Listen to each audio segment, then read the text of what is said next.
Video like जरूर कर लीजिए और ऐसे वीडियो लगातार फ्री में पाने के लिए चैनल को तुरंत सब्सक्राइब कर लीजिए और बेल आइकन को जरूर टैप कर लीजिए ताकि आगे भी सारे वीडियो आपको मिलते रहे। यूट्यूब में फॉलो करते हैं तो प्लीज ये वाला फ्री टेलीग्राम चैनल जरूर ज्वाइन कर लीजिएगा। सारे नोटिफिकेशन सारे अपडेट यहीं पे आते हैं, ध्यान रखिए। Hello everyone, welcome to study for civil services. I am Ichha Mishra और ये हमारी सीरीज़ है यूपी पीसीएस मेंस के लिए मोस्ट इम्पॉर्टेंट टॉपिक्स की। हम यहाँ पर टॉपिक्स कवर कर रहे हैं पूरे जीएस 1 से लेकर 6 तक के जो टॉपिक्स हैं उनको हम देखेंगे और ये टॉपिक्स हमारे बाइलिंगुअल हैं। अगर आप हिंदी मीडियम के हों या इंग्लिश मीडियम के, दोनों लोग ही इससे बेनिफिट ले सकते हैं। साथ में ये ध्यान रखिएगा कि जो 2023 वाले हैं उनके लिए तो ये बहुत इंपॉर्टेंट है, लेकिन अगर आप बाद में भी उसके बाद भी आप सोच रहे हैं मेंस देने का, तब भी ये सीरीज़ आपके लिए बहुत बेनिफिशियल रहेगी। आप चाहें तो आप नोट्स बना सकते हैं और चीज़ों को नोट डाउन कर आपके लिए आगे उनको रिवाइज करना आसान हो जाएगा। और जो लोग 2023 के बाद वाले लोग हैं, मेंस का देने का सोच रहे हैं, वो लोग जो डेटा हो, जो स्टैटिस्टिक्स या कोई रिपोर्ट प्रोवाइड की गई हो, तो वो लोग उसको स्किप कर सकते हैं क्योंकि वो प्रत्येक वर्ष चेंज होती रहती है। बाकी जो स्टैटिक चीज़ें हैं उनको आप कॉपी कर सकते हैं, ठीक है। तो इसको स्टार्ट करने से पहले मैं आपको बताना चाहूँगी कि आप हमारे पेड ग्रुप से जुड़ सकते हैं। यहाँ पर यूपीपीएससी के द्वारा कंडक्ट कराए जाने वाले एग्जाम्स जैसे कि पीसीएस, आरओ, एआरओ, बीईओ, इन सभी के लिए पेड कोर्सेज अवेलेबल हैं। साथ में UKPSC, BPSC, UP triple SC और एचसीएस के लिए भी पेड कोर्सेज अवेलेबल हैं। आप इनको ज्वाइन कर लाभ प्राप्त कर सकते हैं और इनके संबंध में अधिक जानकारी इन नंबर्स पर मिल जाएगी। और अगर आपने अभी तक हमारे फ्री टेलीग्राम चैनल को नहीं ज्वाइन किया है तो इसे जल्द से जल्द ज्वाइन कर लीजिएगा ताकि चैनल से संबंधित कोई भी अपडेट हो वो आप तक आसानी से पहुंच सके। तो आज जो हम टॉपिक देखने वाले हैं वो है नाटो, और नाटो प्लस भी हम देखेंगे और आगे हम देखेंगे फिर दूसरा हिस्ट्री का टॉपिक। फिलहाल नाटो हम सब ने सुना होगा, आपने अगर प्रीलिम्स दिया है तो आपने शायद इसके बारे में पढ़ा भी हो रिसेंटली, क्योंकि रशिया यूक्रेन वॉर में नाटो की बहुत अहम भूमिका थी। क्या भूमिका थी रशिया यूक्रेन वॉर में और नाटो क्या होता है, तो थोड़ा सा पहले हम आउटलाइन देख लेते हैं, फिर हम इसकी डिटेल में देखेंगे। देखिए, जब सेकेंड वर्ल्ड वॉर ख़त्म हुआ था तब उसके बाद सेकेंड वर्ल्ड वॉर 1945 में ख़त्म होता है और इस समय पर दो गुट थे। एक तरफ तो जर्मनी था जिसमें हिटलर थे, ये हम लोगों को पता है। दूसरा गुट कौन सा था? दूसरा गुट था जिसमें यूएसए था और जिसमें वेस्टर्न यूरोपियन कंट्रीज थी, ठीक है। और इसी ग्रुप में रशिया भी था। उस समय पर रशिया क्या था? यूएसएसआर। इसी ग्रुप में हम देखते हैं यूएसएसआर भी था और यूएसए भी था, लेकिन एक गुट में होने के बावजूद दोनों देशों के जो संबंध थे वो इतने अच्छे नहीं थे। और फाइनली क्या होता है, यही वाला जो गुट जिसमें यूएसए और यूएसएसआर दोनों हैं वही जीत जाते हैं और जो जर्मनी वाला गुट था वो हार जाता है, राइट। तो जीतने के बाद इन दोनों के जो डिफरेंसेस थे वो और सामने निकल कर आते हैं। तो जब ये और सामने डिफरेंसेस निकल कर आते हैं तो शुरू होता है एरा कोल्ड वॉर का। कोल्ड वॉर का जो सेकेंड विश्व युद्ध था, इसका अंत कैसे हुआ था? जब यूएसए ने हिरोशिमा और नागासाकी पर न्यूक्लियर बॉम्ब से हमला कर दिया था, तो फाइनली जापान ने भी डिफीट स्वीकार कर ली थी और ये जो युद्ध था, द्वितीय विश्व युद्ध, वो अंत हो गया था। तो अब आप समझ रहे हैं कि सीन में न्यूक्लियर बॉम्ब आ गए हैं। तो न्यूक्लियर बॉम्ब आने के बाद ये समझ में आ गया था कि अगर अब तृतीय विश्व युद्ध होता है तो फिर तो जो पार्टी जीत रही होगी वो भी पूरी तरीके से बर्बाद हो जाएगी और जो हार रही होगी वो तो बर्बाद हो ही जाएगी। इसीलिए न्यूक्लियर बॉम्ब आने के बाद जो तृतीय विश्व युद्ध की संभावना है वो काफ़ी ज़्यादा कम रही है और एक डायरेक्ट युद्ध ना करके एक कोल्ड वॉर का एरा स्टार्ट होता है यूएसए और यूएसएसआर के बीच में, क्योंकि इनके डिफरेंसेस पहले भी थे और ये लोग डायरेक्टली लड़ाई करने के उसमें नहीं थे कि डायरेक्टली लड़ाई करेंगे तो न्यूक्लियर वेपन्स का इस्तेमाल हो सकता है। और इसी युग में कोल्ड वॉर का मतलब क्या हुआ कि डायरेक्ट युद्ध ना करके कि हम अपने आप को और पावरफुल दिखाने का प्रयास करेंगे, लेकिन हम तुम पर डायरेक्टली मिसाइल या फिर किसी वेपन से हमला नहीं करेंगे। तो जहाँ पर यूएसएसआर आगे बढ़ता था तो पीछे पीछे यूएसए भी उसके आगे उसी क्षेत्र में बढ़ने लगता था। जैसे कि स्पेस में सबसे पहले स्पेस में भेजा गया यूएसएसआर के द्वारा। उसके बाद फिर तुरंत हम देखते हैं कि यूएसए के द्वारा भी उसी क्षेत्र में काम किया जाने लगा। इसी तरीके से प्रत्येक क्षेत्र में आपस में इन दोनों को एक रेस शुरू हो गई थी। उसी क्रम में क्या हुआ, हम देखते हैं कि यूएसए के द्वारा एक मिलिट्री अलायंस बनाया गया। यानी कि मिलिट्री अलायंस का मतलब क्या हुआ, तो इस मिलिट्री अलायंस में क्या होता था कि एक अग्रीमेंट होता था कि अगर किसी देश की जो आपस में मेंबर्स हैं, अगर किसी की नेशनल सिक्योरिटी पर कोई खतरा आता है तो हम दूसरे को जिसकी सिक्योरिटी पर खतरा होगा उसके साथ खड़े हो जाएंगे और उसको अपनी मिलिट्री की सहायता प्रोवाइड करेंगे। तो ये बेसिकली मिलिट्री अलायंस था। तो यूएसए ने किसके साथ ये मिलिट्री अलायंस बनाया था, वेस्टर्न यूरोपियन कंट्रीज के साथ, जिसमें आ जाता है यूनाइटेड किंगडम, फ्रांस, जर्मनी नहीं, ये सारे देश आ जाते हैं। ठीक है, तो बाकी हम देखेंगे कौन कौन से मेंबर्स थे। जर्मनी आगे चलकर बना था, क्योंकि जर्मनी आपको पता है हिटलर उस समय पर थे, और वर्ल्ड वॉर के बाद जर्मनी को दो पार्ट्स में डिवाइड कर दिया गया था। एक तरफ था वेस्टर्न जर्मनी और एक तरफ ईस्टर्न जर्मनी था, और ये वाला जो भाग था ये था जो ये वाले यूएस और यूके वाले एलाइज थे उनकी तरफ, और इधर वाला पार्ट यूएसएसआर के अंतर्गत आता था। बाद में हम देखते हैं कि ये डिवीजन समाप्त होता है और जर्मनी एक राष्ट्र के रूप में एक हो जाता है। ये सारी चीज़ें खैर वर्ल्ड हिस्ट्री की हैं, लेकिन थोड़ा सा आपको बैकग्राउंड समझ में आ गया होगा कि कैसे चीज़ें हुई। तो जब यूएस और बाकी वेस्टर्न यूरोपियन कंट्रीज़ ने मिलकर नाटो बनाया, तो वैसा ही एक मिलिट्री अलायंस यूएसएसआर ने भी बनाया था, क्योंकि यूएसएसआर ने कहा कि जब तुम बनाओगे तो हम भी बनाएंगे, और दोनों एक दूसरे के आगे अपनी पावर जो है उसको बढ़ाने की कोशिश कर रहे थे। तो वॉर्सो पैक्ट था जो किसके द्वारा बनाया गया था, यूएसएसआर के द्वारा। लेकिन आगे चलकर हम देखते हैं कि जब यूएसएसआर का डिसइंटीग्रेशन हो गया 1991 में, तो फिर ये वॉर्सो पैक्ट भी समाप्त हो गया। तो अब आप समझ के नाटो को बनाया क्यों गया था, इसका उद्देश्य क्या था। इसका उद्देश्य था यूएसएसआर के अगेंस्ट अपनी जो स्ट्रेंथ है उसको स्टैब्लिश करना, अपने आप को पावरफुल रखना, कि अगर कोई भी प्रॉब्लम होती है, इनकेस यूएसएसआर कुछ अटैक कर देता है, तो एक मिलिट्री अलायंस है कि हम एकजुट होकर उसका सामना करेंगे। और इसके अंतर्गत एक देश पर यदि हमला होता है तो वो जितने भी मेंबर राष्ट्र हैं उन पर हमला माना जाएगा। राइट, तो ये एक मिलिट्री अलायंस था जो कि कोल्ड वॉर के समय पर बना था यूएसएसआर का सामना करने के लिए। अब कोल्ड वॉर समाप्त हो गया जब यूएसएसआर का 1991 में डिसइंटीग्रेशन हो गया, लेकिन फिर भी हम देखते हैं कि जो नाटो है वो अभी भी एग्जिस्टेंस में बना हुआ है। नाटो का फुल फॉर्म क्या है, नॉर्थ अटलांटिक ट्रीटी ऑर्गेनाइजेशन। तो नॉर्थ अटलांटिक आपको पता है, अगर मैप देखेंगे तो यहाँ पर आ जाता है यूएसए, यहाँ पर आ जाता है अटलांटिक ओशियन, और यहाँ पर है यूरोप। तो नॉर्थ में जो भी अटलांटिक ओशियन की कंट्रीज हैं इधर उधर, उनके द्वारा ये बनाया गया था, उसी से इसका नाम भी निकल कर आता है। तो फिलहाल हमने थोड़ा सा बैकग्राउंड समझ लिया है, आपको थोड़ी सी कहानी समझ में आ गई होगी। अब हम चलते हैं यहाँ पर वापस। तो नॉर्थ अटलांटिक ट्रीटी ऑर्गेनाइजेशन, जिसको नॉर्थ अटलांटिक अलायंस भी कहा जाता है, ये एक इंटर गवर्नमेंटल मिलिट्री अलायंस है। यानी कि ये एक अंतर सरकारी सैन्य गठबंधन है, यानी कि राष्ट्रों की सरकारों के बीच में एक अलायंस है। फिलहाल इसमें कितने देश हैं, फिलहाल इसमें 31 मेंबर स्टेट्स हैं, जिसमें से 29 यूरोपियन हैं और 2 नॉर्थ अमेरिकन हैं।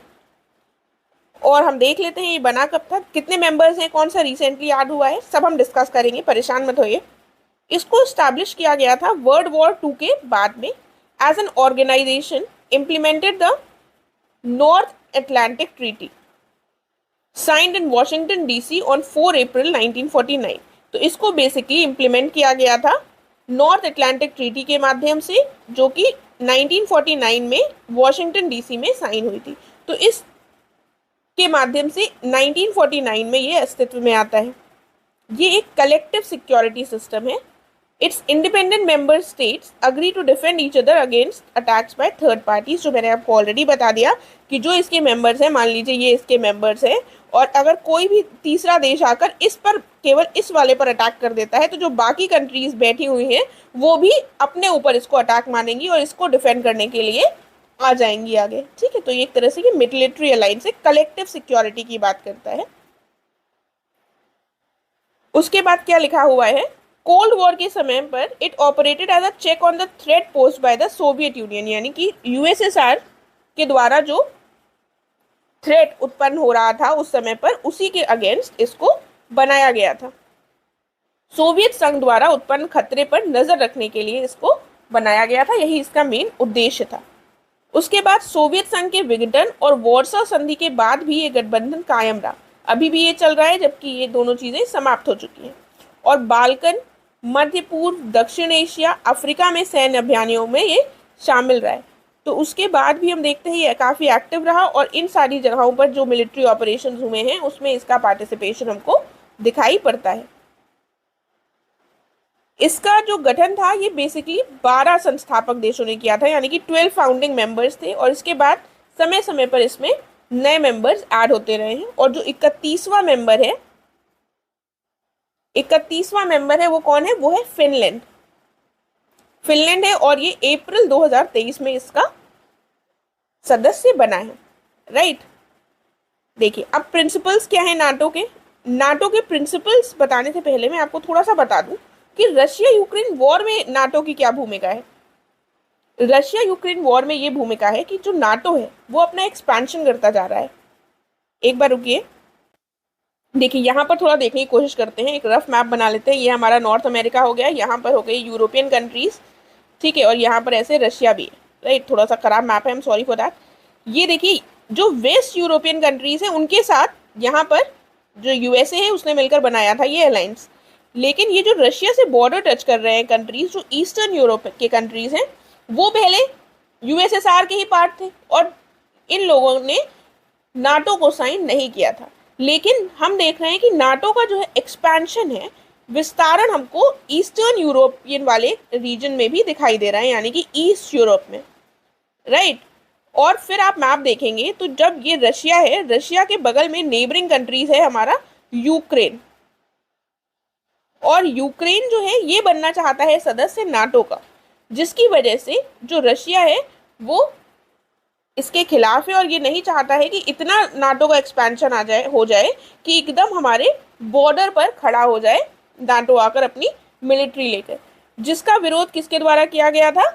यूएसएसआर, जो वर्तमान में क्या रशिया है, यूएसएसआर नहीं रशिया। यूएसएसआर का डिसइंटीग्रेशन हुआ तो बहुत सारे राष्ट्र उसमें निकलकर सामने आए, जिसमें सबसे बड़ा जो था वो रशिया है, और यही जो यूएसएसआर की लेगेसी है उसको फॉलो कर रहा है। और एक समय पर अगर आप देखें तो यूक्रेन भी यूएसएसआर का ही पार्ट था, और वर्तमान में ये क्या बनना चाहता है? ये नाटो का सदस्य बनने की बात कर रहा था, बना नहीं है, क्योंकि अगर बन जाता तो अगर यूक्रेन पर अटैक होता तो फिर ये सारे नाटो देशों पर भी अटैक माना जाता और सारी देशों की मिलिट्री इनके अगेंस्ट खड़ी हो जाती। अभी सदस्य नहीं है तो किसी की ये जिम्मेदारी नहीं है कि वो भी यूक्रेन की तरफ से लड़े आकर, हालांकि उनको इनडायरेक्ट सपोर्ट दिया जा रहा है। यही रीज़न है मेन जिसकी वजह से हमारा रशिया यूक्रेन वॉर जो है वो शुरू हुआ था, और वर्तमान में भी वो निरंतर चला जा रहा है। तो थोड़ा सा हमने रशिया यूक्रेन वॉर का रीज़न समझ लिया, उसमें भी नाटो का कहाँ पर यहाँ पर इन्वॉल्वमेंट हमने देख लिया। वापस चलते हैं अब हम आ जाते हैं प्रिंसिपल्स क्या रहे हैं नाटो के, नाटो के क्या सिद्धांत रहे हैं, इनको एक बार देख लेते हैं। नाटो के जो सदस्य हैं अपने बीच उत्पन्न होने वाले विवादों को स्वयं सुलझा लेंगे, आसान है, ठीक है। सभी सदस्य मैत्रीपूर्ण सहयोग से अपने संबंधों को मजबूत बनाएंगे, फ्रेंडली टाइज रखेंगे आपस में। उसके बाद वे व्यक्तिगत सामान्य सुरक्षा के मामलों में एक दूसरे की मदद करेंगे, यानी कि इंडिविजुअल और कॉमन सिक्योरिटी के लिए वो एक दूसरे की मदद करेंगे। संप्रभुता के मुद्दों पर, ये थोड़ा यहाँ पर सही कर लीजिएगा, के मुद्दे पर भी वो एक दूसरे की मदद करेंगे। साथ में यूरोप और उत्तरी अमेरिका के किसी देश पर किसी भी हमले को पूरे यूरोप या उत्तरी अमेरिका पर हमला माना जाएगा, जो मैंने आपको ऑलरेडी बता दिया। कलेक्टिव सिक्योरिटी का सिद्धांत जो है, एक पर हमला सभी पर हमला माना जाएगा। ये इसके प्रिंसिपल्स हो गए। उसके बाद हम इसके ऑब्जेक्टिव्स देख लेते हैं। देखिए नाटो काफ़ी ज़्यादा इम्पॉर्टेंट रहा है, रिसेंटली न्यूज़ में बना हुआ है 1-2 सालों से, तो और रिसेंटली नाटो प्लस की भी बात हुई है, जो अभी हम आगे देखेंगे, अभी हमने डिस्कस नहीं किया है, इसीलिए हम इसके थोड़े प्रिंसिपल्स और ऑब्जेक्टिव्स देख लें, क्योंकि कई बार सिंपल क्वेश्चन आ जाता है कि नाटो का क्या रोल है, इसके क्या ऑब्जेक्टिव्स हैं, ऐसा पूछ लिया जाता है, तो थोड़ा हमको आइडिया होना चाहिए। तो नाटो के ऑब्जेक्टिव क्या है? नाटो का प्राथमिक उद्देश्य राजनीतिक और सैन्य तरीकों से अपने सभी सदस्यों की स्वतंत्रता और सुरक्षा की रक्षा करना है। उसके बाद इसके राजनीतिक लक्ष्य लोकतांत्रिक मूल्यों को बढ़ावा देना है और सदस्यों को रक्षा और सुरक्षा के मुद्दों पर परामर्श और सहयोग करने और संघर्ष से बचने में सक्षम बनाना है। ये इसका ऑब्जेक्टिव है। और क्या ऑब्जेक्टिव है? इसके सैन्य उद्देश्यों में विवादों का शांतिपूर्ण समाधान भी शामिल है, और यदि राजनयिक प्रयास शांति स्थापित करने में विफल होते हैं तो इस गठबंधन के पास अपनी सैन्य व्यवस्था होगी जिसमें संकट प्रबंधन कार्यों को अंजाम देने की क्षमता होती है। अर्थात ये प्रयास करेंगे कि जो भी डिस्प्यूट्स है उनका पीसफुली रिजॉल्व कर लिया जाए उनको। लेकिन हम कई बार देखते हैं कि डिप्लोमेसी से और पीसफुल प्रयासों से रिजॉल्व नहीं हो पाते हैं डिस्प्यूट्स, तो इनके पास अपनी मिलिट्री है जिससे ये क्राइसिस मैनेजमेंट ऑपरेशन को चला सकते हैं, का संचालन कर सकते हैं। अर्थात ये अपनी मिलिट्री का प्रयोग कर सकते हैं आसान भाषा में। यदि पीसफुली रिजॉल्व नहीं कर पाए डिप्लोमेसी से डिस्प्यूट को तो फिर ये मिलिट्री का प्रयोग कर देंगे। उसके बाद हम देखते हैं सामूहिक रक्षा प्रावधान के तहत इसकी सैन्य कार्यवाही या तो अकेले या अन्य देशों और अंतर्राष्ट्रीय संगठनों के साथ की जाती है। तो ये जो मिलिट्री का यूज करेंगे तो ये क्या कर सकते हैं, किसी सैन्य कार्यवाही जो है या तो ये अकेले कर सकते हैं या अन्य देशों के साथ या फिर कोई दूसरे जो इंटरनेशनल ऑर्गेनाइजेशन है उनके साथ कर सकते हैं। जैसे कि आपको पता है अफगानिस्तान में काफी समय से कौन एक्टिव था अफगानिस्तान में एक्टिव थी नाटो की मिलिट्री। ठीक है, नाटो के देश इसमें यहाँ पर वो कर रहे थे, काफी समय से यहाँ पर बने हुए थे। और उसके बाद 2021 में हम देखते हैं कि ये नाटो की जो फोर्सेस हैं वो विड्रॉ करने लगती हैं अफगानिस्तान से। ठीक है, तो ये काफी लंबे समय तक यहाँ पर रहेंगे। तभी आपको पता हो, आपने अगर सुना होगा तो प्रिंस हैरी कहाँ गए हैं? प्रिंस हैरी जो कि यूके के हैं। ठीक है, यूके के हैं, तब भी इन्होंने अफगानिस्तान में कुछ टाइम पर सर्व किया है। क्यों सर्व किया? क्योंकि नाटो की फोर्सेस यहाँ पर वर्क कर रही थी और नाटो का सदस्य कौन है? यूके भी है। राइट, तो ऐसी चीज़ों से थोड़ा हमें याद रहता है। ये हमने देख लिया। राइट, फिर हम देखते हैं अब नाटो की भूमिका क्या रही है। नाटो की भूमिका अगर हम देखें तो सबसे पहले आतंकवाद, समुद्री डकैती और हथियारों के प्रसार के विरुद्ध कार्यवाही करके जनसाधारण की सुरक्षा में योगदान करने में नाटो की अहम भूमिका रही है। उसके बाद सदस्य देशों की क्षेत्रीय अखंडता और सुरक्षा सुनिश्चित करने में इसकी भूमिका रहती है। लोकतांत्रिक मूल्यों को बढ़ावा देने और आपसी विश्वास कायम रखने और विवादों को सुलझाने के लिए रक्षा सुरक्षा के मुद्दों पर सहयोग को ये प्राथमिकता देता है। यानी कि डेमोक्रेटिक वैल्यूज जो हैं उस पे उनको ये प्रमोट करता है। साथ में किस पे एम्फेसाइज करता है? डिफेंस और सिक्योरिटी इश्यूज में ये कोऑपरेशन को बढ़ावा देता है। ठीक है, ये भूमिका हो गई। और क्या हो गया?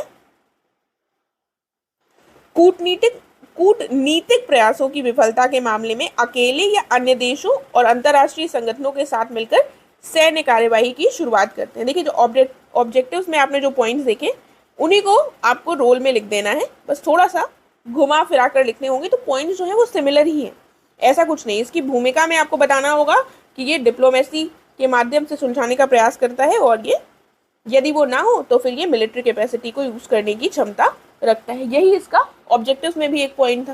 राइट, तो काफ़ी सिमिलैरिटी होगी पॉइंट में, तो ऐसे कंफ्यूज होने की ज़रूरत नहीं है। चीज़ों को समझेंगे तो आप अपने आप इनको लिख लेंगे। तो हमने रोल देख लिया, अब हम देखेंगे क्रिटिसिज्म क्या है। क्या क्रिटिसिज्म होते हैं नाटो के? सबसे पहला क्या है? वैश्विक मामलों में नाटो की जो भागीदारी है इसको विश्व शांति के लिए खतरा माना जाता है। कहीं पर भी जाकर नाटो अगर इन्वॉल्व होने लगेगा तो ये जो हमारी शांति है उसके लिए खतरा उत्पन्न कर सकता है, थ्रेट टू वर्ल्ड पीस हो सकता है, ये माना जाता है। पूर्वी यूरोप में इसके विस्तार से पश्चिमी देशों और रूस के बीच जो तनाव है वो बढ़ता हुआ दिखाई देता है, ये भी इसका क्रिटिसिज्म है। उदाहरण के लिए रूस और यूक्रेन का युद्ध।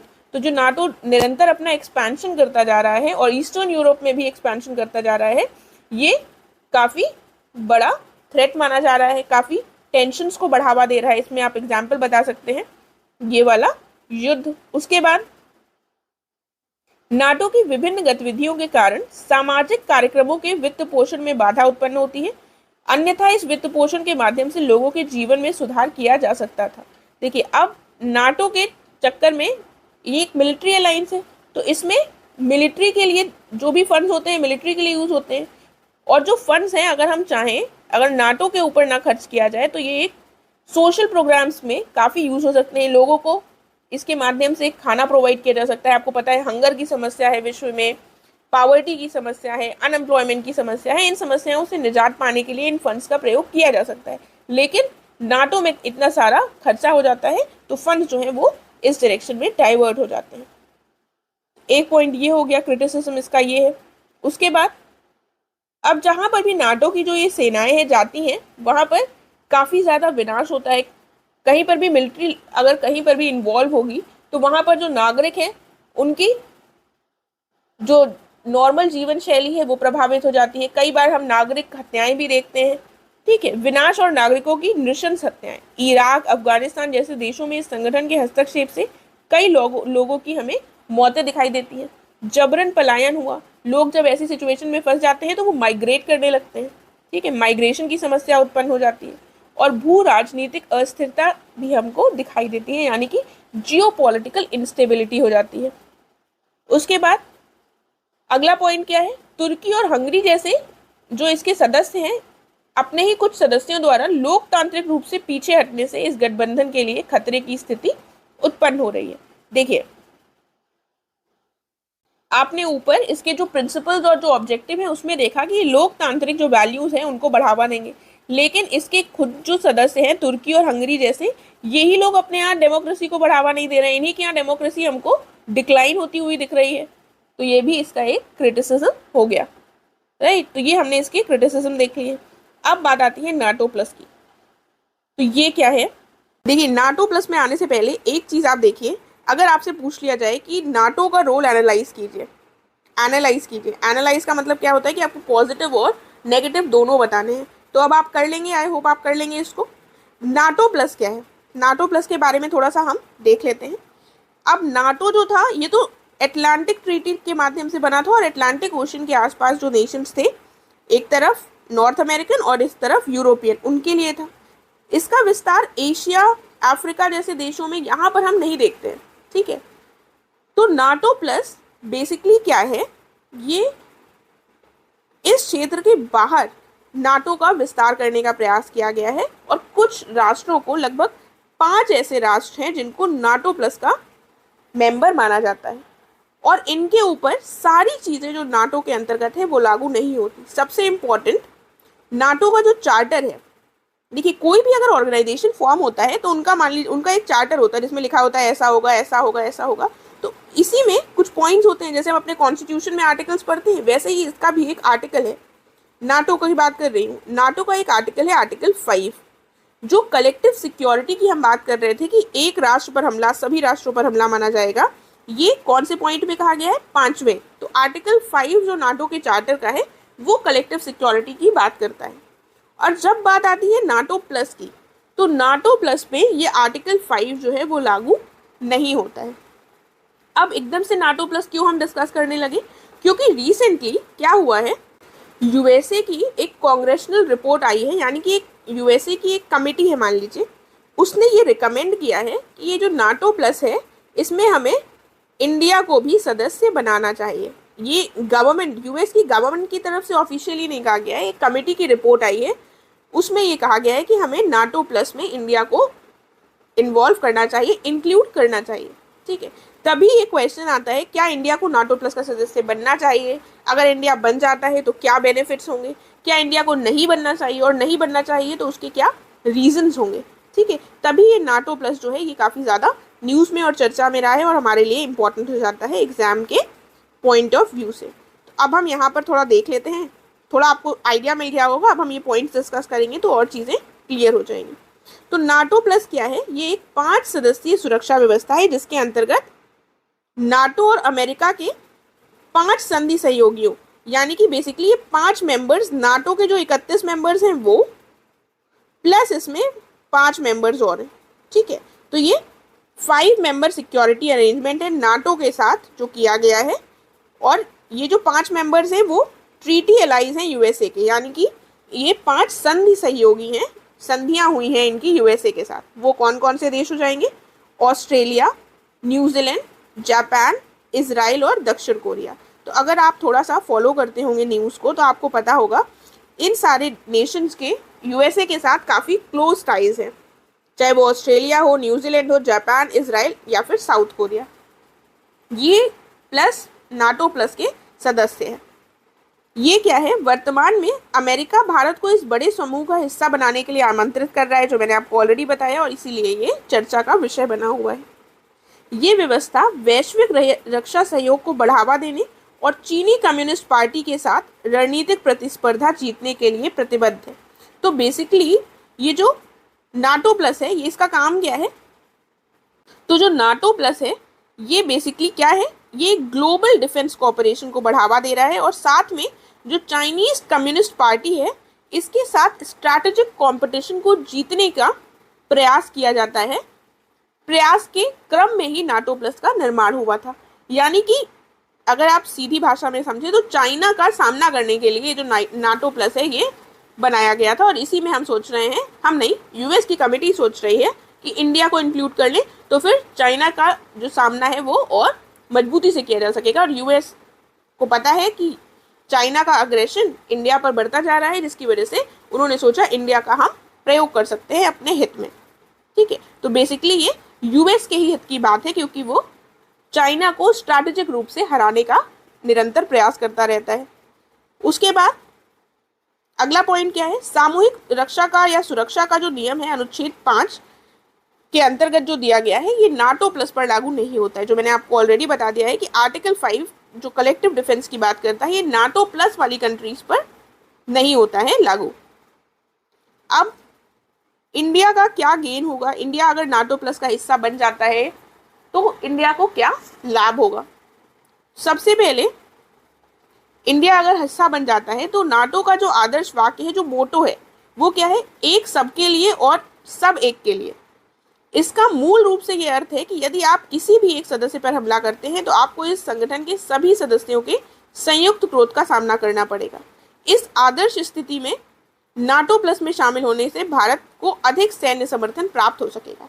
हालांकि नाटो प्लस पर डायरेक्टली ये लागू नहीं होता है आर्टिकल 5, लेकिन फिर भी अगर नाटो प्लस का सदस्य बन जाता है भारत, तो ऐसी संभावना है कि जो इसका नाटो का आदर्श वाक्य है कि जिसमें कलेक्टिव सिक्योरिटी की बात की गई है, उसके अंतर्गत भारत को भी इसका लाभ हो सकता है।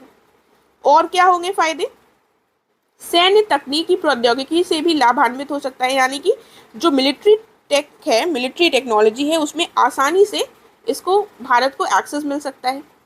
इसके साथ जो स्पाई या फिर इंटेलिजेंस शेयरिंग होती है वो आसान हो सकती है, यानी कि खुफिया जानकारी साझा करना आसान हो सकता है, राइट। इसके बाद अगला पॉइंट क्या है, इससे भारत और अमेरिका के बीच में जो रक्षा साझेदारी है वो और मजबूत होगी। तो फिलहाल रक्षा साझेदारी है, लेकिन इसको और मजबूती मिल सकती है अगर भारत इसका सदस्य हो जाता है, राइट। तो ये सारे इंडिया को लाभ होंगे अगर सदस्य बनता है। और इसमें यूएसए को क्या लाभ होगा, यूएस के भी तो लाभ होंगे। तो यूएस का पहला लाभ क्या हो जाएगा, यूएस के दृष्टिकोण से अगर हम देखें तो इस कदम का परिणाम हिंद प्रशांत क्षेत्र यानी कि इंडो पैसिफिक रीजन जो है, इसमें चीन के साथ रणनीतिक प्रतिस्पर्धा जीतने और ताइवान की सुरक्षा सुनिश्चित करना होगा। आपको पता है ताइवान और चाइना का इशू चल रहा है, जिसमें ताइवान अपने आप को इंडिपेंडेंट कहता है, लेकिन चाइना कहता है नहीं तुम हमारे पार्ट हो। और ताइवान को इनडायरेक्ट सपोर्ट किसका मिला हुआ है, यूएसए का मिला हुआ है, ठीक है। तो अगर इंडिया को ये इसका पार्ट बनाते हैं तो क्या बेनिफिट होगा यूएसए को, सबसे पहले तो इंडो पैसिफिक क्षेत्र में, जिसमें एक तरह से रेस लगी हुई है अपने आप को स्ट्रॉन्ग प्रूव करने की, तो इंडो पैसिफिक रीजन में स्ट्रैटेजिक कंपटीशन चाइना के साथ जीता जा सकेगा और साथ में ताइवान की सुरक्षा में भी मदद मिलेगी यूएसए को। उसके बाद अगला क्या कदम है, अगला क्या बेनिफिट है, अगला बेनिफिट है ये कदम क्वाड और G7 गठबंधन देशों के साथ साझेदारी में आर्थिक प्रतिबंधों को प्रभावी ढंग से लागू करने में भी मददगार होगा। यानी कि आपको पता है क्वाड और G7 जो अलायंस हैं, इनमें भी इनको भी और इफेक्टिवली इनके द्वारा इकोनॉमिक सैंक्शंस जो हैं वो लागू किए जा सकेंगे, क्योंकि इंडिया भी एक क्लोजर अलाय हो जाएगा इसके माध्यम से यूएसए का। तो ये यूएसए को बेनिफिट दिखाई दे रहे हैं। उसके बाद फिर हम देखते हैं कि वास्तविकता में अगर हम इंडिया को मेंबर बना देते हैं इसका, तो फिर क्या चीज़ें हमको दिखाई देंगी, इंडिया के लिए क्या अगर हम देखें तो प्रॉब्लम्स होंगी, क्या चैलेंजेस होंगी अगर इंडिया बन जाता है। नाटो सदस्य होने के सकल परिणाम, ट्रू कॉस्ट क्या हो सकती है अगर इंडिया नाटो का अलाय बन जाएगा। तो क्या इंडिया के लिए हो जाएगा, सबसे पहले तो भारत और रूस के संबंध जो हैं वो टूट सकते हैं, ब्रेक अवे हो सकते हैं। और आपको पता है रशिया के साथ हमने ऑलरेडी डिस्कस भी किया है, इंडिया और रशिया के काफ़ी क्लोजर टाइज रहे हैं और इंडिया ने नॉन अलाइनमेंट मूवमेंट का इंडिया अगुआ रहा है और भारत ने कभी भी किसी एक देश का पक्ष लेना, एक साइड का, एक गुट का पक्ष लेना प्रेफर नहीं किया है, हमेशा अपने हितों को ऊपर रखा है और दोनों देशों के बीच में बैलेंस बनाने की, दोनों गुटों के बीच में बैलेंस बनाने की कोशिश की है। तो अगर पार्ट बनता है तो सबसे पहले तो यूएस के चक्कर में रशिया की जो दोस्ती है उसको गंवानी पड़ सकती है। यदि भारत अमेरिका के नेतृत्व वाले नाटो गठबंधन, जहां पर रूस के साथ मौजूदा युद्ध में यूक्रेन का समर्थन किया जा रहा है, इसमें शामिल होता है तो ऐसी स्थिति में रूस के साथ भारत के मजबूत, स्थापित और गहरे संबंधों पर नकारात्मक प्रभाव पड़ेगा। और आपको पता है जो नाटो कंट्रीज हैं वो यूक्रेन का साथ दे रही हैं और भारत किसका साथ दे रहा है, भारत किसी का साथ नहीं दे रहा है, भारत का स्टैंड कैसा है, न्यूट्रल। और अगर इसमें आता है तो क्या प्रूफ हो जाएगा कि भारत भी यूक्रेन का साथ दे रहा है। यही सुनिश्चित करने के लिए अमेरिका लगातार प्रयास कर रहा है। अमेरिका का क्या प्रयास है कि अगर हमारे गुट में आ जाएगा तो हम कह सकेंगे कि इंडिया यूक्रेन के साथ है।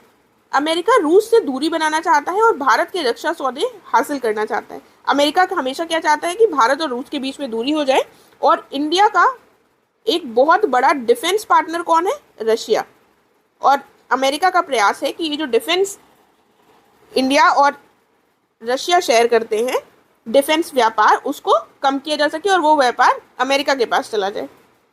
और हिंद प्रशांत क्षेत्र यानी कि इंडो पैसिफिक जो रीजन है, इसमें अपनी रणनीतिक स्थिति में भी लाभ उठाना चाहता है। तो इंडिया और रशिया के संबंध अगर टूटते हैं तो ये सारी चीज़ें हमको दिखाई दे सकती है। ठीक है, तो एक ये परिणाम हो सकता है। दूसरा क्या है, रशिया के साथ अपने संबंधों को खराब कर लेगा और भारत की जो सामरिक स्वायत्ता है यानी कि जो स्ट्रैटेजिक ऑटोनॉमी है वो भी खतरे में पड़ सकती है। क्यों खतरे में पड़ सकती है, कहा जा रहा है कि जो परमाणु शस्त्रागार की जो ऑटोनॉमी है इस क्षेत्र में वो खतरे में पड़ सकती है। एक रिपोर्ट का इसमें हवाला दिया गया है, कहा गया यूरोपीय संघ की सामरिक स्वायत्ता 2013 से 23 पर यूरोपीय संसद की एक रिपोर्ट में उल्लेख किया गया है कि किस प्रकार जो यूरोपीय राष्ट्र हैं इनको इस बात का डर है कि उनकी जो रणनीतिक स्वायत्ता है बढ़ने से निर्बाध व्यापार में बाधाएं आ सकती हैं। यानी कि स्ट्रैटेजिक ऑटोनॉमी अगर उनकी बढ़ती है तो फ्री ट्रेड जो है वो प्रभावित हो सकता है। तो एक तरह से इंडिया को, एक तो रशिया के साथ अपने जो संबंध हैं उनको इंडिया खराब कर लेगा और दूसरा क्या है, अपनी जो ऑटोनॉमी है उसको भी इंडिया, स्ट्रैटेजिक ऑटोनॉमी को कहीं ना कहीं खो देगा। ये इंडिया के नाटो या फिर नाटो प्लस में जुड़ने से परिणाम हमको दिखाई दे रहे हैं। और क्या है, एक पॉसिबिलिटी ये भी हो जाती है कि अगर इंडिया इसका सदस्य बनता है तो यहाँ पर एक हमको मिलिट्री बेस दिखाई पड़ सकता है। देखिए, इंडिया कभी भी किसी भी देश को अपने यहाँ पर मिलिट्री बेस स्थापित करने की परमिशन नहीं देता है। वर्तमान में भारत ने अपनी भूमि पर, भारत ने, यहाँ पर मैं नहीं होगा, भारत ने अपनी भूमि पर किसी भी विदेशी सैन्य अड्डे को स्थापित करने की अनुमति नहीं दे रखी है। लेकिन नाटो प्लस में अगर हम शामिल हो जाते हैं तो इसके मायने ये हो सकते हैं कि अंततः अमेरिका जो है भारत में अपना एक सैन्य अड्डा भी स्थापित कर सकता है। ऐसे में भारत उन नाटो प्लस सदस्यों की तरह हो जाएगा जो वर्तमान में सभी अमेरिकी सैन्य ठिकानों की मेजबानी कर रहे हैं। यानी कि जो भी फिलहाल जो मेंबर्स हैं नाटो प्लस के, वहाँ पर हमको अमेरिकी सैन्य अड्डे दिखाई पड़ते हैं। जापान में अगर हम देखें, जापान में देखें तो 24 सैन्य अड्डे हैं, साउथ कोरिया में 15, ऑस्ट्रेलिया में 2 और इसराइल में 1। ठीक है, तो ये सारे हमको प्रोज एंड कॉन्स पता चल गए हैं इंडिया नाटो प्लस का अगर मेंबर होता है तो। लेकिन फिलहाल जो हमारे फॉरेन मिनिस्टर हैं एस जयशंकर जी, उन्होंने क्लियर कर दिया है कि इंडिया जो है वो किसी भी संगठन का, नाटो प्लस संगठन का सदस्य नहीं होगा। ठीक है, तो ये बात क्लियर कर दी गई है और हमने जो इससे संबंधित पॉइंट्स थे वो सब डिस्कस कर लिए हैं। अब हम अपने नेक्स्ट टॉपिक पर चलेंगे। आई होप आपको चीज़ें क्लियर हो गई होंगी। इतना इसमें कुछ टफ नहीं था, लेकिन हमने डिटेल में डिस्कस कर लिया है। तो अब आपको इसको बस एक बार रिवाइज करना होगा, समझ में आ गया होगा। इन केस कोई डाउट हो तो आप पूछ सकते हैं। अगला टॉपिक जो हम देखेंगे वो क्या है, सोशल रिलीजियस रिफॉर्म मूवमेंट्स। देखिए, सोशल रिलीजियस रिफॉर्म मूवमेंट्स क्या है, थोड़ा सा बैकग्राउंड समझ लेते हैं। 19th सेंचुरी में भारत में 19th सेंचुरी क्या हो गई, 1800 से 1900 वाला जो पीरियड था, या फिर 1899 कह लीजिए, तो 1800 से बेसिकली 1900 वाला जो पीरियड था, ये हमारी 19th सेंचुरी हो गई। ठीक है, इस समय पर आपको पता है भारत में ब्रिटिशर्स का शासन था और भारत का जो समाज था वो काफ़ी ज़्यादा दबा कुचला था। काफ़ी सारी यहाँ पर हमको कुरीतियाँ दिखाई दे रही थी और एक यहाँ पर वर्ग ऐसा था जो अंग्रेज़ी शिक्षा प्राप्त था और जो वेस्टर्न कंट्रीज से पढ़कर आया था, जिसको पता था कि कैसे डेवलपमेंट हो रहा है उन देशों में और भारत में क्या क्या कमियां हैं।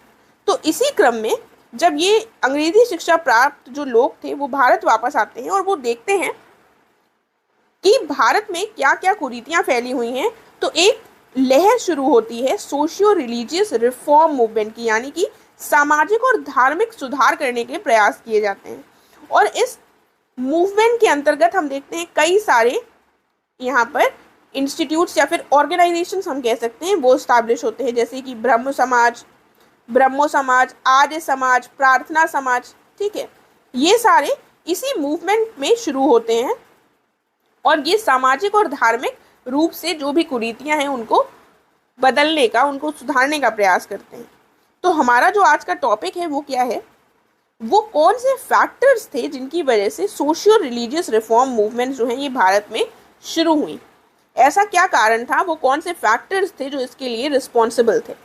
तो वही हम फैक्टर्स जो हैं वो हम डिटेल में डिस्कस करेंगे। एक तो मैंने आपको थोड़ा सा मोटा मोटा बता दिया है, अब फैक्टर्स डिटेल में हम यहाँ पर डिस्कस करने वाले हैं। तो 19वीं शताब्दी की शुरुआत में भारतीय समाज के कुछ प्रबुद्ध वर्गों ने एक आधुनिक दृष्टिकोण अपनाया था और इसी के परिणाम स्वरूप हम ये देखते हैं कि सोशियो रिलीजियस मूवमेंट्स का उद्भव होता है। अब फैक्टर्स में आ जाते हैं। इस तरह से आप ये जो लाइंस हैं यहाँ पर, इनको आप अपने, जैसे आंसर पूछा गया है डायरेक्टली फैक्टर्स बताइए, तो आप अपने इंट्रोडक्शन में यूज कर सकते हैं इन लाइंस को। सबसे पहला फैक्टर क्या था, इम्पैक्ट ऑफ ब्रिटिश रूल।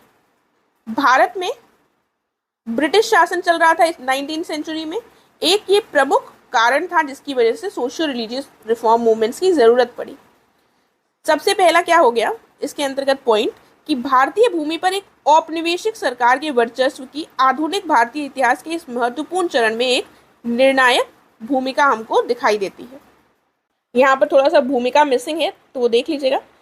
तो ब्रिटिश का कैसे इम्पैक्ट रहा, ये कैसे एक इम्पॉर्टेंट फैक्टर है, क्योंकि ये जो ब्रिटिशर्स आए थे ये काफ़ी डिफरेंट थे। इन्होंने भारत को अपना कॉलोनी बना लिया था, जबकि हम देखते हैं कि जो पहले जो भी आक्रमणकारी रहे थे, जो भारत आए थे, उन्होंने अपनी सीमाओं के भीतर ही, भारत में ही वो बस गए थे और उन्होंने अपनी जो संस्कृति थी वो भारत के साथ मिल गए थे और अपनी संस्कृति को भारत के साथ उन्होंने आत्मसात कर लिया था। यानी कि अपनी संस्कृति प्लस भारतीय संस्कृति को उन्होंने आत्मसात कर लिया और इसके साथ सकारात्मक रूप से वो जुड़कर भारत में ही रहे।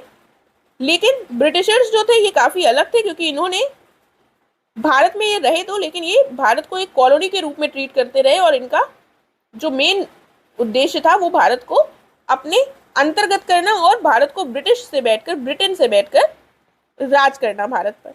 हालांकि ब्रिटिश साम्राज्य की स्थापना एकदम अलग थी। ये ऐसे समय में हुई थी जब भारत ने 18वीं शताब्दी के एक प्रबुद्ध यूरोप के विपरीत विज्ञान और वैज्ञानिक दृष्टिकोण से हर पहलू से प्रभावित होकर एक स्थिर सभ्यता और एक स्थिर और पतनशील समाज की तस्वीर प्रस्तुत की थी।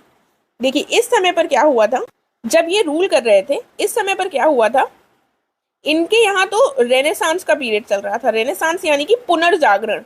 ठीक है, पुनर्जागरण वाला पीरियड चल रहा था इनके यहाँ, और इनके यहाँ हर क्षेत्र में डेवलपमेंट हो रहा था। और भारत का जो समाज था वो काफ़ी सारी कुरीतियों में फंसा हुआ था, काफ़ी सारे प्रॉब्लम्स के साथ, काफ़ी सारे यहाँ पर इश्यूज थे। महिलाओं को वो दर्जा नहीं दिया जाता था, अनटचेबल्स की अलग बुरी कंडीशन थी। ठीक है, रिलीजन पे लोग ज़्यादा फोकस करते थे। ठीक है, कास्टिज्म बहुत ज़्यादा था। तो सारी तरह की समस्याओं से जकड़ा हुआ था भारत। वहीं पर जो ब्रिटिशर्स थे वो उन्नति कर रहे थे। उनके यहाँ पर क्या हो रहा था, साइंस और टेक्नोलॉजी, साथ में साइंटिफिक जो दृष्टिकोण है उसको बढ़ावा मिल रहा था। हमारे यहाँ ऐसा कुछ नहीं हो रहा था।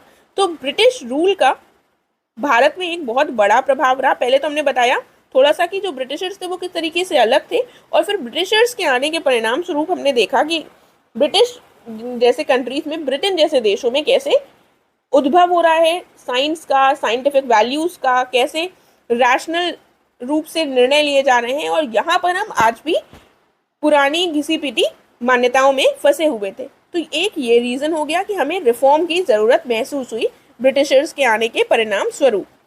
ठीक है, सोशियो रिलीजियस रिफॉर्म की ज़रूरत महसूस हुई, तो एक ये इंपॉर्टेंट फैक्टर हो गया। अब दूसरा जो फैक्टर था वो क्या था, सोशल कंडीशंस जो थी वो ऐसे सुधार की मांग कर रही थी। जब कभी भी बहुत ज़्यादा खराब कंडीशंस हो जाती हैं तो कहा जाता है कि एक नए सवेरे की आवश्यकता होती है, और सामाजिक सुधार के लिए प्रमुख सामाजिक परिस्थितियां उपलब्ध थी, क्योंकि सामाजिक और धार्मिक बुराइयां जो थी वो काफ़ी ज़्यादा घर कर चुकी थी। 19वीं सदी में भारतीय समाज धार्मिक अंधविश्वासों के द्वारा एकदम फंस चुका था। मूर्ति पूजा, बहुदेववाद जैसी जो समस्याएं थी, कि बहुत सारे पॉलीथीज्म की जो मान्यता थी, ये सारी काफ़ी पॉपुलर थी। तो ऐसे समाज में ही हम रिफॉर्म ला सकते हैं। तो कंडीशंस काफ़ी ज़्यादा सूटेबल थी एक रिफॉर्म के लिए। महिलाओं की जो स्थिति थी वो काफ़ी ज़्यादा दयनीय थी। कन्या भ्रूण हत्या प्रचलित थी, यानी कि फीमेल इन्फेंटिसाइड बहुत प्रचलित था। बाल विवाह उस समय के समाज का एक बहुत इम्पॉर्टेंट अभिशाप के रूप में हमें दिखाई देता है। और भी महिलाओं की बहुत सारी बुरी कंडीशन थी, लेकिन हम यहाँ पर इतनी डिटेल में कंडीशन को डिस्कस नहीं करेंगे। और क्या प्रॉब्लम थी, पॉलीगैमी की प्रथा, बहुविवाह की प्रथा प्रचलित थी, सती प्रथा प्रचलित थी। और राजा राम मोहन रॉय ने क्या कहा था कि हर शास्त्र के अनुसार हत्या के रूप में हम सती प्रथा को वर्णित कर सकते हैं, यानी कि मर्डर अकॉर्डिंग टू एवरी शास्त्र। ये राजा राम मोहन रॉय ने सती प्रथा के लिए कहा था। इसके बाद क्या कंडीशन थी, सोशल, जाति की समस्या, जातिवाद की समस्या दिखाई दे रही थी। अलगाव की एक नई प्रणाली की स्थापना हो गई थी जाति के चक्कर में, और उस समय पर अछूत, अनुसूचित जातियों को सबसे निम्न वर्ग में रखा जाता था। अछूतों को कई और गंभीर अक्षमताओं और प्रतिबंधों का सामना करना पड़ता था। साथ में कठोर जाति व्यवस्था के तहत सामाजिक गतिशीलता भी काफ़ी ज़्यादा प्रतिबंधित थी। लोग मूव नहीं कर पाते थे। जो अनटचेबल्स थे उनके लिए आउटर एरियाज में उनके रहने के स्थान होते थे। ठीक है, और समाज में काफ़ी ज़्यादा डिवीजन दिखाई पड़ता है, और साथ में कोई भी अगर इंडिविजुअल पहल की जाती थी तो उसको विफल कर दिया जाता था। तो इस तरह से हम देखते हैं कि सोसाइटी में इतनी ज़्यादा प्रॉब्लम्स थी। एक तरफ रिलीजियस और सोशल बुराइयां थी, एक तरफ विमेन की कंडीशन खराब थी, और कास्टिज्म इतना ज़्यादा था, कास्ट समस्या इतनी ज़्यादा थी कि सोसाइटी एकदम जकड़ी हुई थी। और ऐसी सोसाइटी में रिफॉर्म के लिए काफ़ी ज़्यादा आवश्यकता होती है। तो इसने एक फैक्टर के रूप में काम किया कि एकदम राइप हो गई थी सिचुएशन जहाँ पर रिफॉर्म्स लाई जा सकती थी। अगला क्या फैक्टर हो गया, अगला फैक्टर हो गया वेस्टर्न कल्चर, यानी कि पश्चिमी संस्कृति। औपनिवेशिक संस्कृति और विचारधारा के हस्तक्षेप की चुनौती का सामना करते हुए 19वीं शताब्दी के दौरान पारंपरिक संस्थाओं को पुनर्जीवित करने और विकसित पारंपरिक संस्कृति की क्षमता का एहसास करने का प्रयास किया गया था। अर्थात क्या मतलब हुआ, हमने देखा कि जो ब्रिटिशर्स थे वो हमारे ऊपर शासन करने लगे थे, तो हम एक कॉलोनी के रूप में बन गए थे ब्रिटेन की। और यहाँ पर ब्रिटेन अपनी जो आइडियोलॉजी था, अपना जो रिलीजन था, अपना जो कल्चर था, वो हम पर थोपने का प्रयास कर रहा था। तो उस समय पर ऐसी ज़रूरत महसूस हुई कि हम अपने कल्चर को फिर से रिवाइव करें, हमारे जो ट्रेडिशंस रहे हैं, हमारे जो शास्त्र रहे हैं, उनके बारे में लोगों को बताएं। ठीक है, तभी इसको पुनर्जीवित करने की जो हमारे ट्रेडिशनल इंस्टीट्यूट्स थे उनकी आवश्यकता महसूस हुई, क्योंकि बहुत ज़्यादा वेस्टर्न कल्चर का हमारे ऊपर प्रभाव ज़बरदस्ती डाला जा रहा था। एक ये पॉइंट हो गया। अगला पॉइंट क्या हो गया, new awareness among enlightened Indians, प्रबुद्ध भारतीयों में नई चेतना। आधुनिक पाश्चात्य संस्कृति के प्रभाव और एक विदेशी शक्ति द्वारा पराजय की चेतना से एक नई जागृति का उदय हुआ। तो मॉडर्न वेस्टर्न कल्चर और कॉन्शियसनेस के माध्यम से ये लोग समझ पा रहे थे कि हम एक फॉरेन पावर के द्वारा, एक आक्रमणकारी के द्वारा, एक बाहर से आई जो शक्ति है उसके द्वारा हम पराजित हो रहे हैं, जिसकी वजह से एक नई चेतना विकसित हुई लोगों के अंदर। और लोग इस बात से भली भांति जागरूक हो चुके थे कि भारतीय सामाजिक संरचना और संस्कृति के भीतर कमजोरियों के कारण ही भारत जैसे विशाल देश को कुछ विदेशियों ने अपना उपनिवेश बना लिया है, अपनी कॉलोनी बना ली है। इसके पीछे रीजन क्या था कि इंडिया का ही जो स्ट्रक्चर है वो काफी ज्यादा वीक हो गया था, इसीलिए उसको रिवाइव करने की जरूरत इन लोगों ने महसूस करी। एक ये पॉइंट हो गया। देखिए, तो हमसे एक डायरेक्ट क्वेश्चन पूछा जा सकता है कि वो कौन से फैक्टर्स थे जिनकी वजह से socio religious reform movements Bharat में 19th सेंचुरी में आई थी। तो सबसे पहला तो हम कह सकते हैं ब्रिटिश रूल का इम्पैक्ट। ब्रिटिश रूल के माध्यम से हम देखते हैं कि ब्रिटेन में जो समाज था वो काफ़ी ज़्यादा विकास कर रहा था, वहाँ पर रेनेसां आ चुका था और वहाँ पर जो लोगों की सोच थी वो काफ़ी साइंटिफिक हो चुकी थी। लोग लॉजिकल चीज़ों पर विश्वास कर रहे थे, जबकि हमारा जो देश था यहाँ पर रूढ़िवादिता थी, यहाँ पर लोग रिचुअल्स में लगे हुए थे और काफ़ी ज़्यादा कुरीतियों से लिप्त था।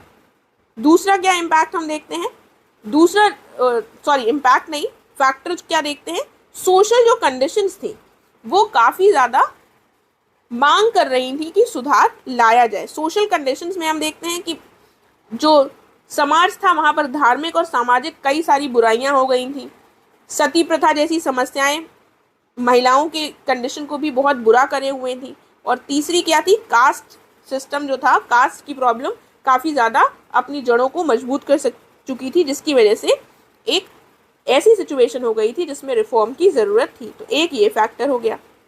तीसरा फैक्टर हो गया वेस्टर्न कल्चर का ऑपोजिशन करना।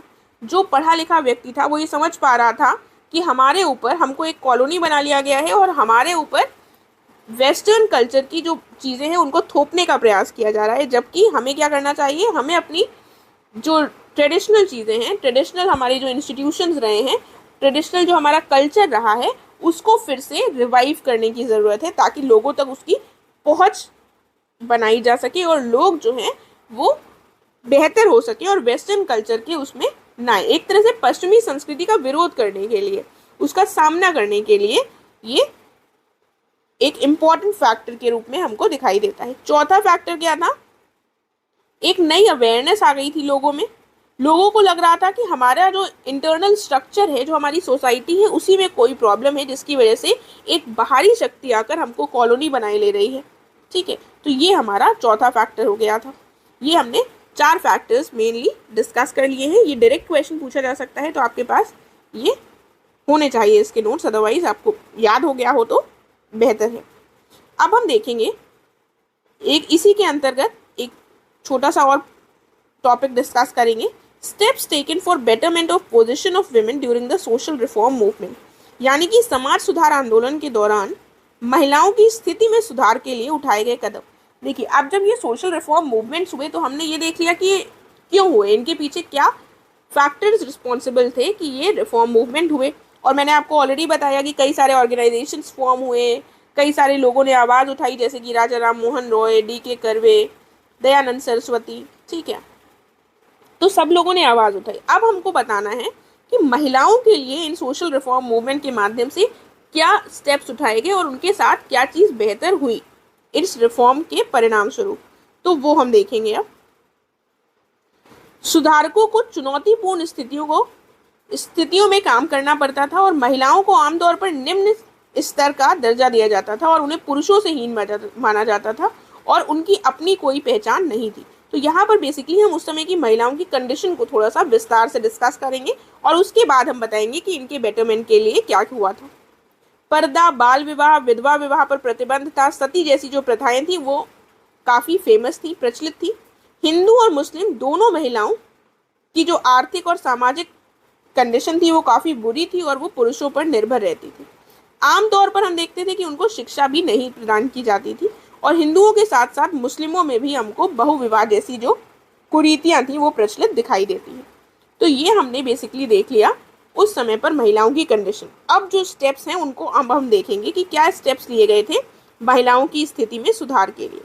सबसे पहला क्या स्टेप था, सती को अबॉलिश कर दिया गया था, सती प्रथा को। आपको पता है इसमें राजा राम मोहन रॉय की बहुत महत्वपूर्ण भूमिका थी, उनके प्रयासों के फलस्वरूप ही सती सिस्टम अबॉलिश हुआ था। तो देख लेते हैं, राजा राम मोहन रॉय के द्वारा शुरू किए गए अभियान से प्रभावित होकर हम देखते हैं सरकार ने सती प्रथा को अवैध और आपराधिक अदालतों के द्वारा दंडनीय अपराध घोषित कर दिया था। इसके संबंध में सबसे पहले 1829 में नियम लाया गया था बंगाल प्रेसिडेंसी में और बाद में 1830 में हम देखते हैं कि मद्रास और बॉम्बे प्रेसिडेंसी में भी इसका विस्तार किया गया। तो महिलाओं के बेटरमेंट के लिए सबसे पहले सती सिस्टम अबॉलिश हुआ था और ये किसके प्रयास स्वरूप हुआ था? सोशियो रिलीजियस रिफॉर्म मूवमेंट जो लाई गई थी उन्हीं के प्रयास में, उन्हीं के क्रम में ये सारे कदम उठाए गए थे। उसके बाद हम देखते हैं कन्या भ्रूण हत्या की रोकथाम, यानी कि फीमेल इन्फेंटिसाइड जो था इसको समाप्त करने के प्रयास किए गए। क्या हुआ?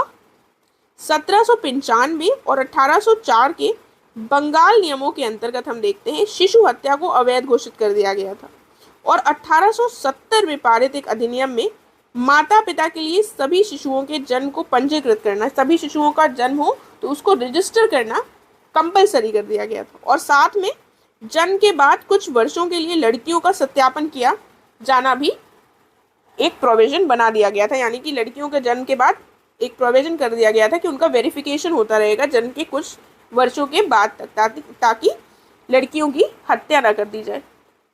तो कन्या भ्रूण हत्या की भी रोकथाम के लिए ये प्रावधान किए गए। फिर हम देखते हैं विधवा पुनर्विवाह। इसके संबंध में क्या हुआ था? ब्रह्म समाज में विधवा पुनर्विवाह की वकालत की गई थी। सबसे पहले ब्रह्म समाज जो कि राजा राम मोहन रॉय के द्वारा स्थापित किया गया था, इसमें बोला गया था कि विधवा पुनर्विवाह होना चाहिए। और बाद में हम देखते हैं कि पंडित ईश्वर चंद्र विद्यासागर की इसमें काफ़ी महत्वपूर्ण भूमिका रही और फाइनली हिंदू विवाह पुनर्विवाह अधिनियम 1856 जो है वो पारित हुआ था और इसके अंतर्गत विधवाओं के विवाह को और ऐसे विवाहों से होने वाली जो संतान है उनको लीगल अर्थात वैध घोषित किया गया था। और इन्होंने ये साबित करने के लिए वैदिक ग्रंथों का भी हवाला दिया था। इन्होंने वैदिक ग्रंथों की बताया था कि वैदिक ग्रंथ भी इसका सपोर्ट करते हैं और हिंदू धर्म में विधवा पुनर्विवाह की अनुमति के बारे में भी इसमें कहा था ईश्वर चंद्र विद्यासागर ने। साथ में इस क्रम में और किन किन लोगों ने हेल्प की थी? तो विधवा पुनर्विवाह के लिए विष्णु शास्त्री पंडित जो थे, इन्होंने 1850 के दशक में विधवा पुनर्विवाह संघ की स्थापना की थी। आगे हम देखते हैं डी.के. कर्वे जो थे, उन्होंने स्वयं 1893 में एक विधवा से विवाह किया था और अपना जो पूरा जीवन था वो हिंदू विधवाओं के उत्थान के लिए ही इन्होंने समर्पित कर दिया था। विधवाओं के पुनर्विवाह के अधिकार का बी.एम. मालाबारी, जस्टिस गोविंद महादेव रानाडे और के नटराजन जैसे अन्य लोगों ने भी समर्थन किया था। तो इन लोगों ने प्रयास किए थे कि विधवा जो पुनर्विवाह है उसको बढ़ावा मिल सके। तो ये आपको नाम पता होने चाहिए ताकि आपके पास अगर कंटेंट नहीं होगा तो आप इस आंसर को नहीं लिख पाएंगे। अगर आपको सिर्फ केवल एक एक्ट पता है 1856 का, तो आपके पास प्रॉपर कंटेंट की कमी है। आपको बाकी लोगों के नाम भी पता होने चाहिए कि किन लोगों ने विधवा पुनर्विवाह के संदर्भ में काम किया है। ठीक है। उसके बाद बाल विवाह पर नियंत्रण। बाल विवाह पर नियंत्रण के लिए हम देखते हैं कि एक नेटिव मैरिज एक्ट 1872 जो है ये लाया गया था और इसके अंतर्गत बाल विवाह को प्रतिबंधित करने से संबंधित विधायी कार्यवाही का प्रावधान किया गया था। लेकिन ये जो प्रावधान था ये काफ़ी सीमित था, क्योंकि ये जो अधिनियम था ये हिंदुओं, मुसलमानों और अन्य मान्यता प्राप्त धर्मों पर लागू नहीं था। ये केवल जब इन्हीं पर लागू नहीं था तो किसके लिए हुआ? तो फिर तो केवल ही बहुत ही कम लोगों पर ये लागू हुआ। फिर हम देखते हैं क्या हुआ।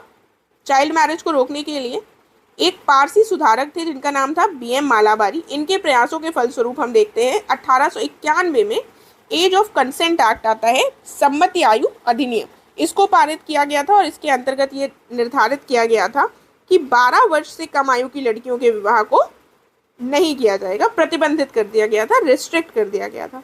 तो ये एक इम्पॉर्टेंट कदम था जो चाइल्ड मैरिज को रोकने के लिए, को रिस्ट्रिक्ट करने के लिए उठाया गया था। फिर महिलाओं के बेटरमेंट के लिए एक चीज़ और हुई थी, वो क्या था? महिलाओं की शिक्षा। सबसे पहले हम देखते हैं कि महिलाओं की शिक्षा के बारे में ईसाई मिशनरियों ने शुरुआत की थी। ईसाई मिशनरियों ने सबसे पहले 1819 में कलकत्ता महिला किशोर समाज की स्थापना की थी। फिर 1849 में हम देखते हैं कलकत्ता में बेथुन स्कूल बना था और 1840 और 50 के दशक में जो सक्रिय हुए महिला शिक्षा के शक्तिशाली आंदोलन थे उनका ये पहला परिणाम था। अर्थात जो ये बेथुन कॉलेज बना था ये 1840 और 50 के दशक में जो भी प्रयास किए गए थे उनका ये सकारात्मक प्रयास परिणाम हमको दिखाई देता है इस स्कूल की स्थापना के रूप में। इस क्षेत्र में भी हम देखते हैं ईश्वर चंद्र विद्यासागर ने महत्वपूर्ण भूमिका निभाई और बंगाल में निर्मित 35 से अधिक जो बालिका विद्यालय हैं ये इनसे जुड़े हुए थे और इन्होंने महिला शिक्षा के अग्रदूत के रूप में इनको माना जाता है और इसमें इन्होंने काफ़ी महत्वपूर्ण भूमिका निभाई थी। और उसके बाद हम देखते हैं चार्ल्स वुड डिस्पैच। जो कि 1854 में लाया गया था ब्रिटिश गवर्नमेंट के द्वारा। इसमें महिला शिक्षा की आवश्यकता पर बहुत ज़्यादा जोर दिया गया था। उसके बाद भारतीय महिला विश्वविद्यालय की स्थापना प्रोफेसर D.K. कर्वे ने 1916 में महिलाओं को शिक्षा प्रदान करने के उद्देश्य से की थी। तो ये सारे पॉइंट्स हो गए एजुकेशन से संबंधित महिलाओं की। फिर आता है महिला संगठन। देखिए, ये महिला जो संगठन है ये जाकर 20th सेंचुरी में फॉर्म हुए, लेकिन कहीं ना कहीं इन पर हमें इम्पैक्ट दिखाई देता है सोशियो रिलीजियस मूवमेंट का ही, कि उन्होंने जो प्रयास किए, जो उन्होंने जो कुरीति समाज में फैली हुई थी, जैसे कि सती जैसी, चाइल्ड मैरिज जैसी, विधवा पुनर्विवाह जो नहीं होने दिए जाते थे, उनके खिलाफ जो उनके बेटरमेंट के लिए महिलाओं के हित में जो कदम उठाए, उन्हीं का परिणाम था कि आगे चलकर धीमे धीमे महिलाओं के संगठन भी बनने लगे। और 1910 में हम देखते हैं कि सरला देवी चौधरानी ने भारत स्त्री महामंडल का गठन किया था। ये भारत का पहला प्रमुख संगठन था। ठीक है, क्वेश्चन डायरेक्टली पूछा गया है महिला के संगठन से संबंधित, महिलाओं के संगठन से संबंधित, तो इसीलिए मैंने यहाँ पर इसको भी इंक्लूड कर दिया है कि आपको उस आंसर में भी लिख सकते हैं और इसको पर्टिकुलरली अगर पूछा जाए तब भी आपको पता होना चाहिए। इसके उद्देश्यों में महिलाओं के लिए शिक्षा को बढ़ावा देना, पर्दा प्रथा को समाप्त करना, पूरे भारत में महिलाओं की सामाजिक, आर्थिक और राजनीतिक स्थिति में सुधार करना शामिल था। और उसके बाद हम देखते हैं रामाबाई रानाडे ने 1904 में बॉम्बे में मूल संगठन नेशनल सोशल कॉन्फ्रेंस के तहत ही एक महिला सामाजिक सम्मेलन, जिसको भारत महिला परिषद भी कहा जाता है, इसकी स्थापना की थी। और क्या क्या स्थापित किया गया था? पंडिता रामाबाई सरस्वती ने महिलाओं की सेवा के लिए एक आर्य महिला समाज की स्थापना की थी। और फिर आगे चलकर 1927 में मार्गरेट कजिन्स के द्वारा अखिल भारतीय महिला सम्मेलन ये स्थापित किया गया था। राइट, तो ये हमने पॉइंट्स देख लिए हैं क्या क्या स्थापित हुआ था। एक बार फिर से ये जो सोशल रिफॉर्म मूवमेंट्स का हमने देखा है, एक बार इसको देख लेते हैं ताकि बहुत सारे पॉइंट्स हो गए हैं तो हमें कोई कंफ्यूजन ना हो। हमने सबसे पहले क्या देखा? सोशल रिलीजियस रिफॉर्म मूवमेंट्स जो हैं इनको लाने के पीछे क्या क्या फैक्टर्स जो हैं वो रिस्पॉन्सिबल थे। सबसे पहला फैक्टर हम ऑलरेडी देख चुके हैं, जल्दी से देख लेते हैं। रिफॉर्म के लिए फैक्टर्स क्या क्या रिस्पॉन्सिबल थे? सबसे पहला फैक्टर हो गया था ब्रिटिश रूल, अब डिटेल में नहीं देखेंगे। उसके बाद दूसरा क्या इंपॉर्टेंट हो गया था? सोशल जो कंडीशंस थी वो काफ़ी ज़्यादा राइप थी, काफ़ी ज़्यादा उचित थी एक रिफॉर्म मूवमेंट के लिए। तीसरा पॉइंट क्या हो गया? तीसरा पॉइंट हो गया था वेस्टर्न कल्चर का सामना करने के लिए अपने ट्रेडिशनल वैल्यूज़ को रिवाइव करने की आवश्यकता थी। चौथा हो गया कि लोगों में अवेयरनेस आ गई थी कि हमारे आंतरिक सिस्टम में ही कोई कमी है जिसकी वजह से एक बाहरी शक्ति जो है हम पर आकर हमला कर चुकी है। ये हमने फैक्टर्स देख लिए थे, या फिर हमको आकर उसने कॉलोनी बना लिया है, हमला नहीं किया है, कॉलोनी बना लिया है। उसके बाद महिलाओं की जो कंडीशन थी वो हमने देखी। महिलाओं की कंडीशन काफ़ी बुरी थी उस समय पर, उसको मैं नहीं डिस्कस कर रही हूँ, लेकिन इसको बेटर करने के लिए क्या क्या प्रयास हुए सोशल रिलीजियस रिफॉर्म मूवमेंट के समय पर? सबसे पहले सती सिस्टम को समाप्त कर दिया गया। दूसरा क्या हुआ? फीमेल इन्फेंटिसाइड को समाप्त करने के प्रयास किए गए, उसकी रोकथाम हुई। चौथा, विडो रीमैरिज से संबंधित प्रयास हुए। इस प्रयास में कौन कौन लोग इसमें इंक्लूडेड थे? तो इसमें सबसे पहले ईश्वर चंद विद्यासागर, उसके बाद विष्णु शास्त्री पंडित, उसके बाद D.K. कर्वे, ये सारे लोग शामिल थे। उसके बाद आ जाते हैं B.M. मालाबारी, गोविंद महादेव रानाडे, ये सारे लोग भी इसमें थे। चौथा पॉइंट क्या हुआ इनके बेटरमेंट के लिए? चाइल्ड मैरिज की जो समस्या थी इसको रोकने का प्रयास किया गया। इसके लिए पहले एक एक्ट पारित किया गया था, नेटिव मैरिज एक्ट, लेकिन वो सभी लोगों पर लागू नहीं होता था। ये 1872 में पारित किया गया था। बाद में हम देखते हैं कि B.M. मालाबारी के प्रयासों के परिणाम स्वरूप 1891 में एक एक्ट पास होता है जिसमें लड़कियों की उम्र प्रतिबंधित कर दी गई थी। 12 साल से नीचे की लड़कियों की शादी नहीं की जा सकती है। पांचवा पॉइंट क्या था? वो लड़कियों की शिक्षा से संबंधित था, एजुकेशन। और इसमें किसका किसका प्रयास रहा? इसमें हम सबसे पहले देखते हैं कि मिशनरीज ने स्टैब्लिश किया था। आगे चल के बेथुन स्कूल स्थापित हुआ 1849 में। इसमें भी पंडित ईश्वरचंद विद्यासागर की महत्वपूर्ण भूमिका रही। फिर चार्ल्स वुड डिस्पैच आता है और उसमें भी महिलाओं की शिक्षा पर बल दिया गया। फिर D.K. कर्वे ने भी इसमें महत्वपूर्ण भूमिका निभाई। छठा क्या पॉइंट हम देखते हैं? Women organisation. विमेन ऑर्गेनाइजेशंस हम देखते हैं यहाँ पर, और ये जो ऑर्गेनाइजेशंस हैं ये सबसे पहला एक महत्वपूर्ण ऑर्गेनाइजेशन 1910 में सरला देवी चौधरानी के द्वारा स्थापित किया गया था। तो महिलाओं की कंडीशन में सुधार के लिए ये सारे कदम उठाए गए और इनको आपको ऐसे ही अपने पास लिख लेना है और यहीं पर छोटे छोटे पॉइंट्स जो आपको सती में मेंशन करने की, इसमें राजा राम मोहन रॉय की भूमिका थी और ये 1829 में बंगाल में लागू हुआ, 1830 में बाकी मद्रास और बॉम्बे प्रेसिडेंसी में लागू हुआ। इस तरह से अगर आप अपने पास एक नोट बना लेंगे तो अगर आपसे एक क्वेश्चन डायरेक्टली पूछ लिया जाएगा तो आपके पास पूरा कंटेंट होगा और साथ में सारे पॉइंट्स आप रिकॉल भी आसानी से कर पाएंगे। आई होप आपको समझ में आ गया होगा, कोई कन्फ्यूजन नहीं होगा। अगर आपको कोई क्वेरी है, आपको कोई चीज़ नहीं समझ में आई है तो आप कॉमेंट करके पूछ सकते हैं, मैं प्रयास करूँगी उसका उत्तर देने का। Thank you so much. अब हम नेक्स्ट लेक्चर में मिलेंगे।